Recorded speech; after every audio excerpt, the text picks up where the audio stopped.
let's be honest, often those faces on the side of buildings are receivers. And if you got a good Canadian one, certainly they are marketable. We are in a great time right now in terms of Canadian receivers that we got to list our top 3. And generally, the group on this podcast, they ask us to rank people so that we could just get a bunch of people around the league upset. That's it. That's what it is. That's all it is. It's acknowledgement for a few, but it's really a battery in the back for many more. So we're going to try to rank our top 3 Canadian receivers, understanding that the pipeline is strong when it comes to Canadian wide receivers. We could go around this newsroom, ask a bunch of people that could come up with different lists. I'm interested to hear who your top 3 are, because we could have 3 totally different ones.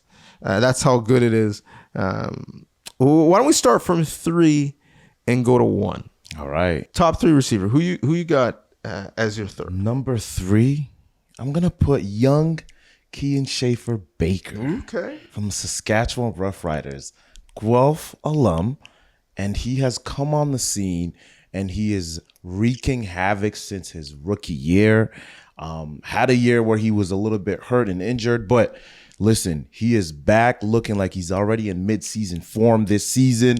You look at the game that they had against the Hamilton Tiger Cats this past week, had a spectacular catch. And you talk about yak, the ability to avoid defenders and still get in the zone, the mentality, the mindset. He could definitely be higher on somebody else's list. But I have him at 3. I'm going young for number 3 on my list, Tyson Philpott. Oh, yeah. What do you mean? Why are we surprised? I mean, I'm surprised because I feel like he should be at 1-2 or something. Oh, okay. I feel like you'll hear it from some people in Montreal talking about the fact that the Grey Cup winning touchdown catch came from this man, and you put him at 3. But go on. Well, listen, I need a body of work. When we are talking about the greats of the greats with a Canadian passport, we gotta find the small, minute details to separate them. We're definitely splitting hair. I got him at 3. Biggest catch in the biggest game, and then he didn't get rich off that. I'm sure he was, not paying for any meals in Montreal this offseason, but he came back ready, in shape to dominate, and that's what he's done to start this year. So we were expecting even bigger things from him.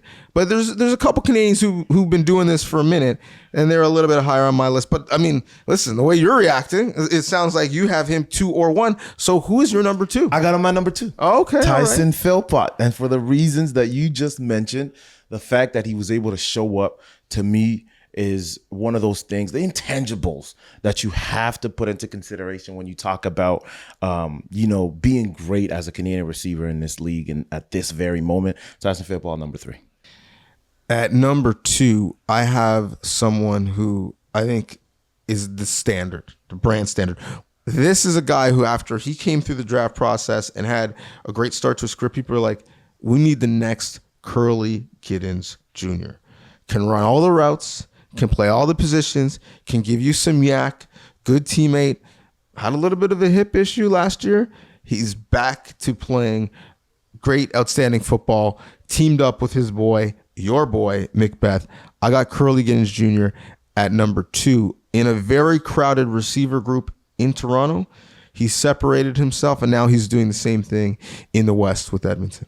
Wow. Well, I had him at number 1. Okay. Well, because I truly believe, for the reasons that you talked about, he can literally run every route on the route tree. You need speed, you need quickness, and be an underneath pass catcher. He can give that to you and turn up the field as well to get more. You talk about deep threats.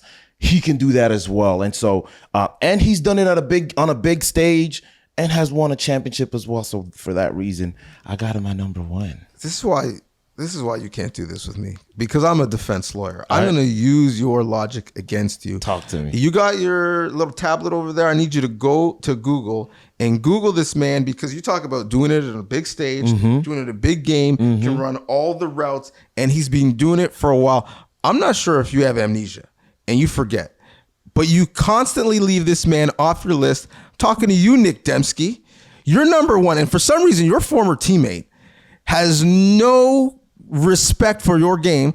I'm respecting it. You're number 1. He's done it for a while in championship games, in the cold, played his college ball and his pro ball in Manitoba.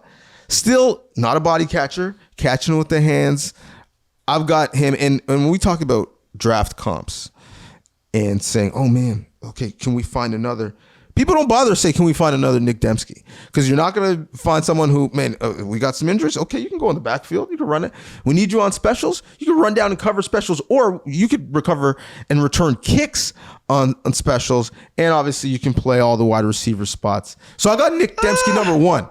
Listen, look, I actually would argue that Curly Giddens Jr. is a better run blocker as a receiver than Nick Demski, probably faster than Nick Demski, Okay. stronger than Nick Demski. Oh my God, okay. He pays taxes faster too? Probably, but Andy Ted, I got love for my guy. Well, I listen, really do. But okay, even if you say Curly Giddens and this and this and this is better than Nick Demski, you don't have Nick Demski on your list. You don't have him on your list. And he's definitely one to watch. If I had a top five, I'll have you been watching? What do you want to watch? Here's the reason why it's hard for me to put Nick Demski on this top three. Nick Demski has been very decorated on a team that's been very accomplished as well, but it's always been filled with great players. When you talk about the Winnipeg Blue Bombers, Nick Demski is not the first name you name. Nick Demski's not the first person. It's not the first name you name. It's one of the first names I name. One of. You should hear what you said. Did you guys hear what he just said? Yeah. One of. He tries to play word games. Did you hear what you said? You said he's not one of. No. I said he not, is one all right, of. let me correct myself. Okay, correct yourself. He's not the first name you name when you talk about the Winnipeg Blue Bombers. He's always been an X factor, and you could argue for the simple fact that he has so many weapons around him that people or defenses have to focus on different positions and different guys, and they forget him. But you talk about a Curly Giddens Jr., you talk about Kean Schaefer-Baker. What about him? When you look into week one of a preparation week, our defensive coordinators will come up and say, watch out for this guy. Oh, man. Watch out for this guy. Not that they don't say watch out for Nick Demski, but one of the first names typically ends up being those guys. Those are my reasons. So when Curly was on Toronto, he didn't have ballers around him? He had ballers. He doesn't line up beside Geno Lewis right now? He had ballers, and he has ballers. Look at the season right now. How many great receivers are on the Riders right now? On the Riders right now? Yeah. There's plenty. But who shines through the most? So why are you penalizing Nick Demski for having other playmakers on his team, but you're not keeping the same energy? Did Nick Demski have more pass catches than Dalton Schoen? Kenny Lawler in his tenure in Winnipeg Blue Bombers? No, he hasn't. But when you talk about Kean Schaefer-Baker, he's if not one, he's definitely two. You talk about Curly Giddens, even in Toronto, if he's not one, he's definitely two. I'll tell you what he has as much as. Okay. Games played. Fair. Stays on the field. Fair. You definitely have to say that. Which you can't necessarily say about some of the other guys. And up until now. Sure. And the other place he's up there with anybody is touchdowns. And I'm sorry, this is a sport where we need sixes, not threes. You can have all the receptions you want. You can have all the yards you want. Can you put it in the end zone? And that's something that Nick Demski can do from any place on the field. That's why I got you one, Nick. Don't watch him. Shout out to Nick Demski.